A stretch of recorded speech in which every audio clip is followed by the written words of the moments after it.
You know, I love it when we get to take a classic recipe like Boston cream pie, which was created in Boston in the mid-1800s, and give it a twist.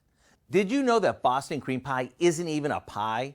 It's 2 layers of sponge cake separated by vanilla custard and topped with a chocolate fondant.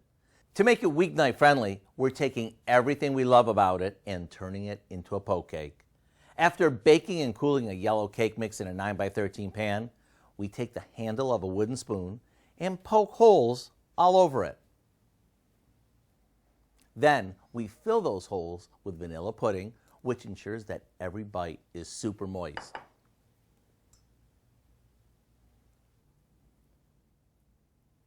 After this chills, we'll swirl the top with a homemade chocolate glaze that's decadently delicious. Now, before digging in, we let it cool one more time to make sure everything sets up.